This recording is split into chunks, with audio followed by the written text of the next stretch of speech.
Hi guys, it's Audrey and welcome back to Chapter and Converse. Today's video is going to be the continuation of my 2020 anticipated releases. And I filmed a Q1 January, February, March list video of new releases.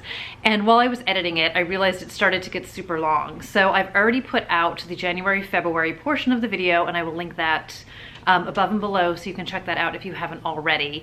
And then today's video is going to strictly be books coming out in March that are on my list, on my watch list, antennas up, things I'm interested in, kind of different genres, some favorite authors, some new to me authors, and by no means an all encapsulating list of everything coming out, but just some things that have piqued my interest that I wanted to talk to you guys about. So I'm gonna have a different outfit on when the video continues, which will match the first video I did.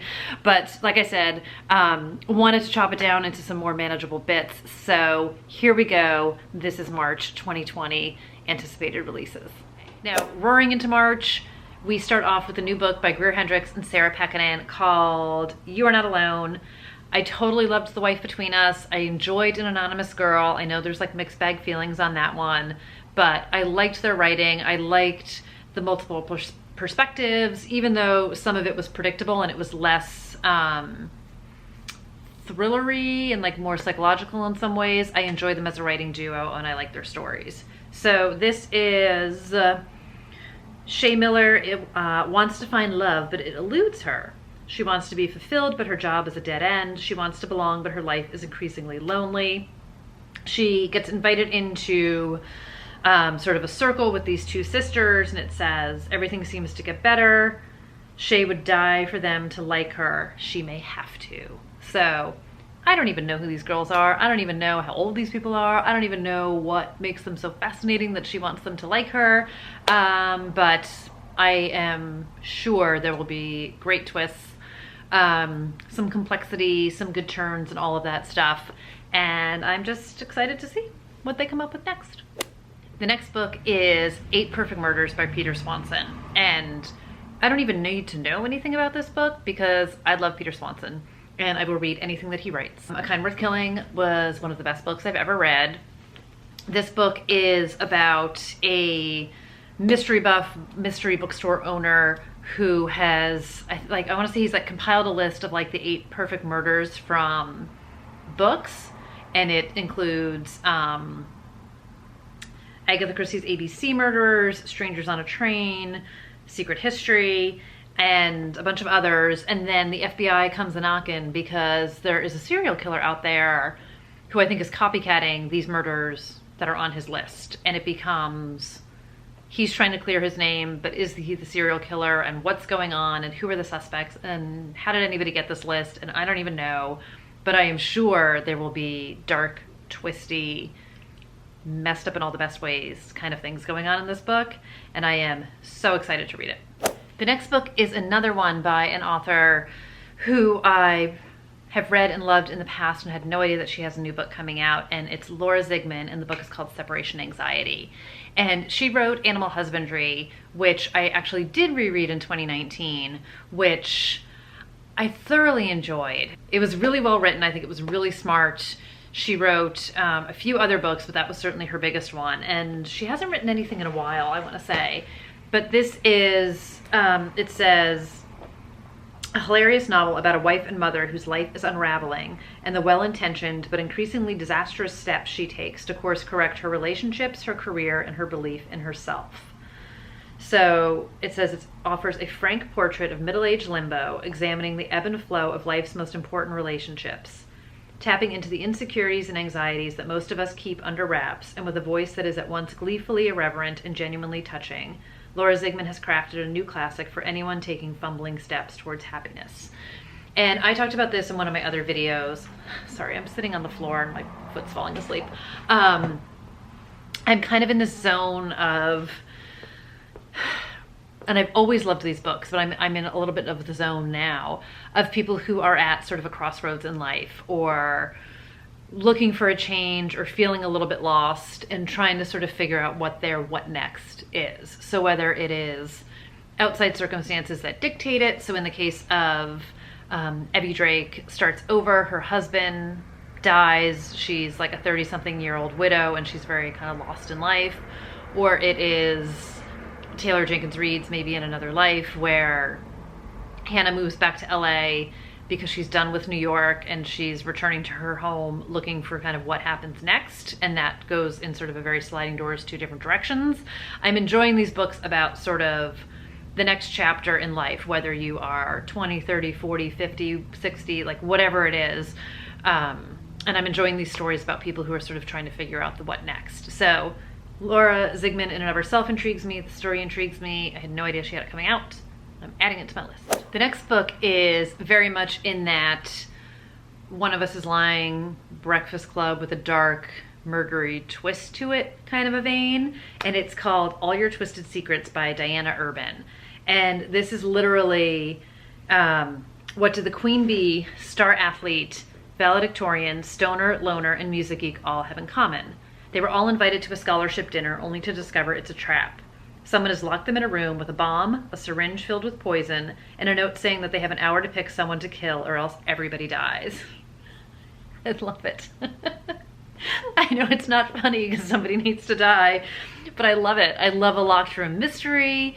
I love, you know, putting together all these people that like hate each other for some reason or another. And now we all have to work together and figure out what's the what. It's a little YA version of The Escape Room, which I just got for Christmas, which I can't wait to read, which is these 4 hyper-competitive Wall Street people who are supposed to be on this team building thing, but they're all like trapped in an elevator, and it's actually like the same thing, like kill or be killed type of a situation. So yeah, sign me up. I'm totally down. The next book is another sequel, and it is called Girls with Razor Hearts by Suzanne Young. And this is the sequel to Girls with Sharp Sticks, which I read in 2019. And this is kind of has like a sci-fi twist to it. It reminded me of Handmaid's Tale. I talked about this in my favorite thrillers of 2019. And it's basically these girls who are sent to this private school to be groomed to be the perfect wife. So they learn like how to apply their makeup and how to do their hair and how to do flower arrangements and how to do the perfect dinner and how to do the perfect place setting. And this school, they're sent away to be educated, but it's not about math and science and history, so they're not educated in that way.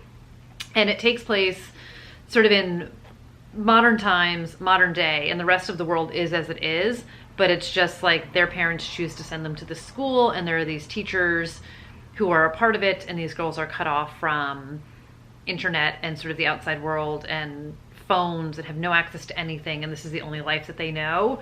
But something happens in the first book that forces one of the girls to question this life that they're leading, and this is the sequel to that. So a whole bunch of stuff happens in the first book, and now we're gonna get more of it. And this is a book that I saw on Mel from Mel to the Ennies channel, and is something I never would have picked up on my own, but was super intrigued by it and really wound up loving it. And it went in places I didn't expect, and I wasn't sure what to think, and it was really outside of my comfort zone, but I did really enjoy it, and I'm super curious to see where that story goes. The next book on my list is another one by an author I have never heard of before, but happily stumbled across, and it's also in that vein of like sort of trying to figure out your what next move. And this is about a girl named Casey, blindsided by her mom's sudden death and a wrecked love affair. She is back in Massachusetts in the summer of 1997, which I love because I was in Boston in 1997. And it says like she finds herself like without a job, she's in debt, like just nothing is going her way. She's waiting tables in Harvard Square, and she's trying to figure out what next. And she had always wanted to live this creative life. Did I even tell you it's called Writers and Lovers is the name of the book?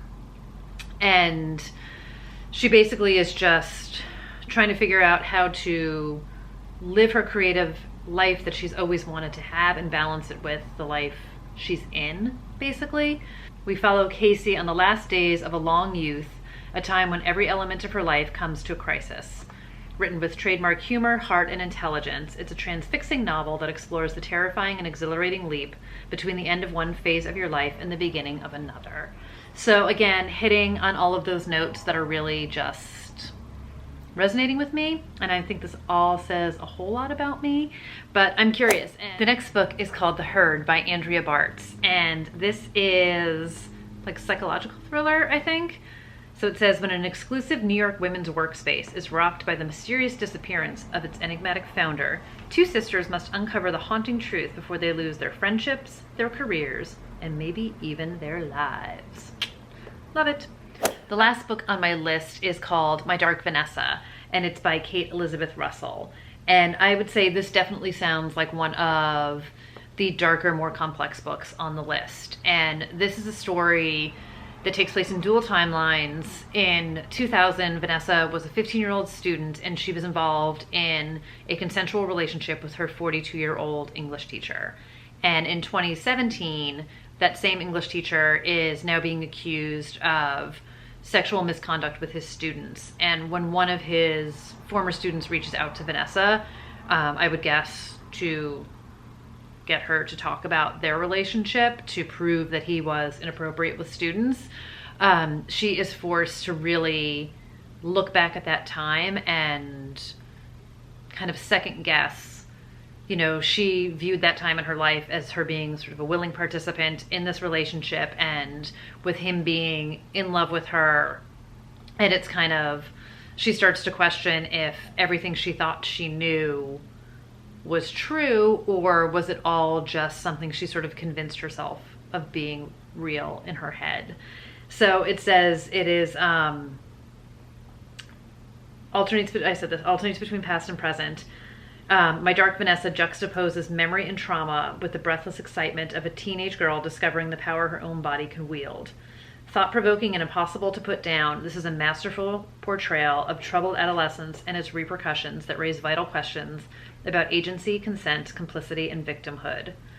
So it just sounds like it's going to be a lot of commentary, not just on society, but again about sort of willingness and, you know, was she a willing participant in this relationship? Was it as real as she thought? Was it all just, not fantasy per se, but she begins to second guess the life she thought she knew and the relationship she thought she had. So again, this one definitely sounds heavy and thought-provoking, but in very good ways. I'm really intrigued by this book.